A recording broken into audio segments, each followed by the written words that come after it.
Dean Reynolds smirked as he handed my life's work to the donor's son, telling me to be grateful for a footnote. He thought he could erase me, but he didn't realize the entire university was built on land I just inherited. I remember the hum of the fluorescent lights in the dean's office that day. It was a low, maddening buzz that seemed to synchronize with the pounding of my heart. I sat in a chair that cost more than my car, staring across a mahogany desk that was wide enough to land a plane on. On one side sat Dean Reynolds, a man whose smile never quite reached his cold, dead eyes. On the other sat Bradley Vanderpool. Bradley. The name alone tasted like vinegar. He was 23, wore suits that were tailored to hide his lack of posture, and had spent the last 4 years partying his way through a chemistry degree he barely understood. His father, Archibald Vanderpool, was the university's biggest donor. The library was named after him. The new stadium was named after him. And apparently, my research was about to be named after his son. I am Dr. Zoe Scott. For the last 7 years, I have lived, breathed, and slept in the sub-basement labs of the biology department. My research wasn't just a project, it was a revolution. I had developed a synthetic, biodegradable polymer derived from invasive fungal species. It was capable of replacing single-use plastics entirely, and it decomposed in salt water within weeks, not centuries. It was the holy grail of environmental science. It was my baby, and Dean Reynolds had just slid a glossy proposal across the desk with the title, The Vanderpool Protocol. I looked at the cover. Then I looked at Reynolds. "Excuse me," I said, my voice shaking just a little. "I think there's been a mistake. This says Bradley is the lead researcher." Reynolds didn't even blink. He clasped his hands together, leaning forward with that patronizing air he usually reserved for undergrads caught cheating. "Zoe, let's be realistic," he said smoothly. "Bradley has provided significant conceptual oversight. His family's foundation is funding the next phase of the rollout. It's a collaborative effort." "Conceptual oversight?" I snapped, my professionalism fracturing. "Bradley thought a beaker was a beer mug until sophomore year. I wrote every line of code for the synthesis models. I cultured the strains. I slept on a cot in the lab for 3 months straight to monitor the reaction cycles. This is my work." Bradley chuckled. It was a wet, arrogant sound. "Relax, Zoe," Bradley said, waving a hand dismissively. "You're getting credit. Look at page 42. I flicked to the back. There, in the tiniest font legally permissible, was a single line. "Special thanks to Lab Assistant Zoe Scott for data entry." Lab Assistant. Data entry. I felt the room tilt. I had a PhD. I was a tenure-track professor. "This is theft," I whispered. "You cannot do this. I will go to the board. I will publish my findings independently." Reynolds sighed, as if I were a toddler throwing a tantrum in a supermarket. "Dr. Scott," he said, his voice dropping an octave, becoming dangerous. "The university owns all research conducted on its premises. That is in your contract. We decide how it is attributed, and we have decided that the Vanderpool Protocol is the best path forward for the university's endowment. If you make a scene, if you try to leak this, I will make sure you are blacklisted from every academic institution in this hemisphere. You won't get a job teaching high school chemistry in Alaska." He paused, letting the threat hang in the air like toxic smoke. "Be grateful for the footnote, Zoe. It's more than you deserve for being difficult. Now clear out your office. Your access has been revoked, effective immediately." I didn't scream. I didn't flip the table. I simply stood up, my legs feeling like lead, and walked out. I could hear Bradley laughing as the heavy oak door clicked shut behind me. The walk to my car was a blur. Security met me at my lab, and watched as I packed 7 years of my life into 2 cardboard boxes. They took my ID badge. They took my keys. They escorted me off the campus as if I were a criminal. I drove home in a daze. Home wasn't much. It was a drafty, Victorian-era farmhouse on the edge of town that had belonged to my grandmother, Elara. She had passed away 3 months ago, leaving me everything, including the piles of dusty boxes in the attic I hadn't had the heart to sort through yet. For 3 days, I didn't get out of bed. I stared at the ceiling, replaying the meeting over and over. The injustice of it burned in my chest like a physical fever. I had no money to sue them. I had no power. I was just a discarded academic in a world run by billionaires and bureaucrats. On the 4th day, the anger finally overtook the depression. I needed to do something. Anything. I decided to start cleaning the house, if only to keep my hands busy so I wouldn't put a fist through the wall. I started in the attic. It was filled with the smell of cedar and old paper. My grandmother had been a historian and a hoarder of documents. There were stacks of newspapers from the 1940s, ledgers from the farm, and endless bundles of letters. I was moving a heavy trunk near the back window when I found it. It wasn't a cardboard box.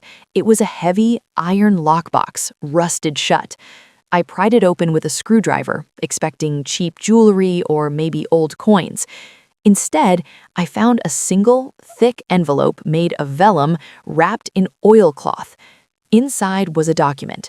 The paper was yellowed and brittle, dated October 14, 1924. It was a land deed. I read it. Then I read it again.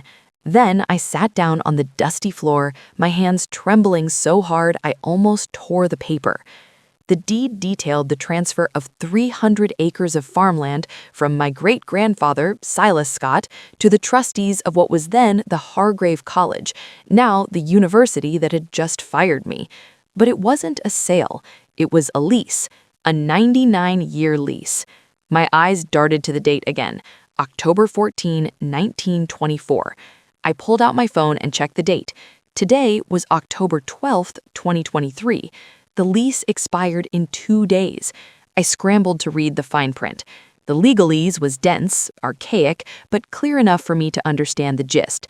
Silas Scott, a man who apparently hated institutions as much as I currently did, had leased the land for a token sum of $1 per year, purely for the advancement of honest education. And there, at the bottom, was the kicker, the reversion clause.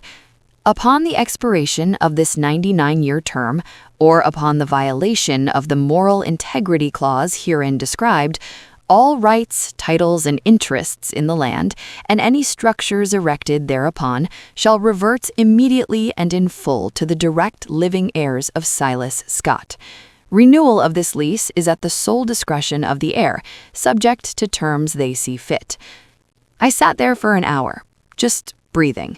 The university, the entire main campus, the administrative buildings, the dorms, the labs, and specifically the shiny new Vanderpool Science Center was sitting on land that belonged to my family, and their lease was up in 48 hours. They had forgotten. Somewhere in the last century, between the board changes and the digital transitions, the original physical deed had been lost in a filing cabinet, and the renewal date had slipped through the cracks of their arrogance. They thought they owned the world. They didn't even own the ground they stood on. I didn't call the university. I didn't send an email. I called the most vicious real estate attorney in the state. His name was Arthur Blackwood. He was a man who allegedly sued his own mother over a fence dispute and won. I met him in his glass-walled office the next morning. I placed the deed on his desk and told him the story. When I finished, Arthur didn't smile. He didn't frown. He simply picked up the document, examined it with a jeweler's loupe, and then leaned back in his chair. "Dr. Scott," he said, his voice smooth as silk, "do you know what you have here?" "A lease?" I asked. "No," he said. "You have a nuclear weapon. The wording here is ironclad. Honest education. That's a subjective term, usually hard to prove in court. But stealing research? Giving credit to a donor's son for financial gain? That is a breach of the specific morality clause Silas wrote into paragraph 4. Even if the lease wasn't expiring, you could evict them for cause. But the fact that it expires tomorrow at midnight, that makes this beautiful.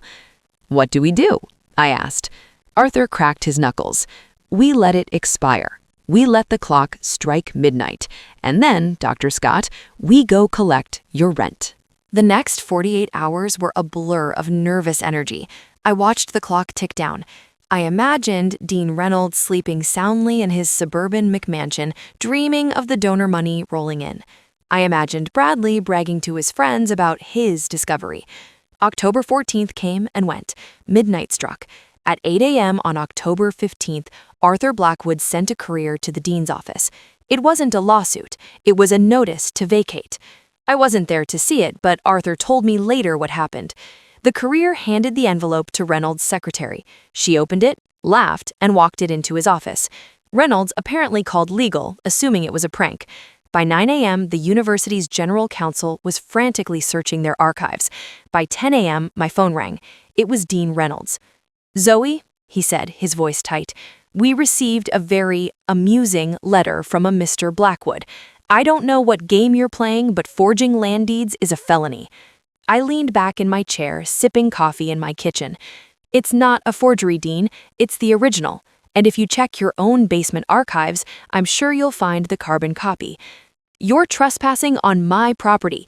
We have owned this land for a century," he shouted, losing his composure. "You leased it," I corrected, "and the lease expired yesterday. You're squatting." I hung up. An hour later, Arthur called me. "They've found their copy," he said, sounding delighted. "They're in full panic mode. They want a meeting." "I told you what I want," I said. "I know," Arthur replied, "but let's let them sweat for a bit." The university tried to file an emergency injunction to stop the eviction. The judge, a woman who happened to be a stickler for property rights and who had apparently failed a class at that university 40 years ago, denied it. The deed was clear. The expiration date was absolute. The story broke that evening. I had Arthur leak it to the press. Prestigious university faces eviction by former researcher. The headlines were glorious. The news crews descended on the campus. Interviews with students asking if they'd have to finish their degrees in a tent. Shots of the Vanderpool Science Center with the caption, "Structure foreclosed." The board of trustees called an emergency meeting the next morning. They invited me. I walked onto the campus, the place that had thrown me out like garbage less than a week ago. This time, security didn't escort me out. They opened the gate for me. They looked terrified. I walked into the boardroom. The long table was packed. Dean Reynolds was there, looking like he hadn't slept in 3 days. Archibald Vanderpool, the billionaire donor, was there, his face a mask of red fury. Bradley was sitting in the corner, looking small and confused. I sat at the head of the table. "This is preposterous," Vanderpool shouted before I could even settle in. "You cannot evict a university. We have eminent domain. We have rights." "Actually," Arthur Blackwood said, standing beside me, "you are a private institution. You don't have eminent domain. And since you failed to renew the lease or even attempt to negotiate terms before the expiration, the land and all improvements, meaning these buildings, are now the property of Dr. Scott. Technically, you are all trespassing in her conference room." Vanderpool sputtered. "I'll buy it. Name your price. 10 million? 20? I looked at him. I looked at the man who thought his money could buy my brain. "It's not for sale," I said quietly. "Everything is for sale," he roared. "Not this," I said. "You see, Mr. Vanderpool, this isn't about money. It's about integrity, something this institution seems to have lost." I turned to Dean Reynolds. "You stole my research. You handed it to a boy who can't balance a chemical equation, all to buy a new stadium. You violated the moral clause of the original deed. Even if I wanted to renew the lease, I couldn't, because you have proven you aren't running an honest educational facility. You're running a diploma mill for the rich." Reynolds was pale. "Zoe, please, we can work this out. We can give you credit. Co-author. Lead author," I said. "Sole author. Yes, sole author," Reynolds cried. "And a raise. Tenure." I laughed. It was a cold, sharp sound. "I don't want a job, Dean. I'm your landlord, and I have a list of demands for my tenants. If you want to stay on my land, things are going to change." I slid a folder across the table. "Item 1, I said. Dean Reynolds resigns immediately. No golden parachute, no emeritus status, gone. Today. Reynolds gasped. You can't. Item 2, I continued, ignoring him. Bradley Vanderpool is expelled for academic dishonesty. The plagiarism of my work is on record. I have the timestamps, the data logs, and the original files. He leaves, and his degree is revoked. Vanderpool slammed his fist on the table. I will bury you. Try it, I said, meeting his gaze, and I'll turn this campus into the world's largest cornfield. I hear the soil is excellent. The room went silent. They knew I wasn't bluffing. They had billions in infrastructure on this land. Moving the university was impossible. It would bankrupt them. Item 3, I said. The Vanderpool name is stripped from every building on campus. I don't want his name on my property. And item 4, the university will establish a permanent, irrevocable endowment for underprivileged students in the sciences, funded by the rent you will now be paying me, and that rent will be market value. Archibald Vanderpool looked at the board members. He looked at his son. He looked at me. He realized, perhaps for the first time in his life, that he couldn't write a check to fix this. The board chairman, an elderly woman who had remained silent until now, picked up the folder. She read through the demands. She looked at Reynolds, who was sweating through his suit. She looked at Bradley, who was scrolling on his phone, oblivious to the fact that his life was imploding. She looked at me. Dr. Scott, she said, if we agree to these terms, will you sign a new lease? A 1-year lease, I said, renewable annually, contingent on my review of the university's ethics committee reports. I want to make sure you're behaving. The chairman nodded slowly. She turned to Reynolds. Pack your things, Dean. The feeling of watching Reynolds walk out of that room was better than any award I could have ever won. Archibald Vanderpool grabbed his son by the arm and dragged him out, cursing under his breath. The aftermath was chaotic but efficient. Reynolds was gone by noon.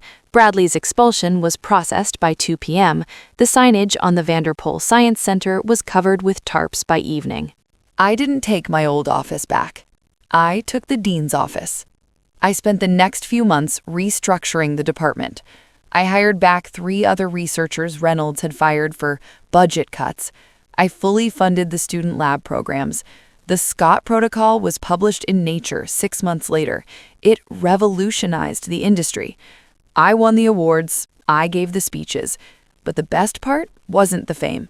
It wasn't the money, although the rent checks were substantial.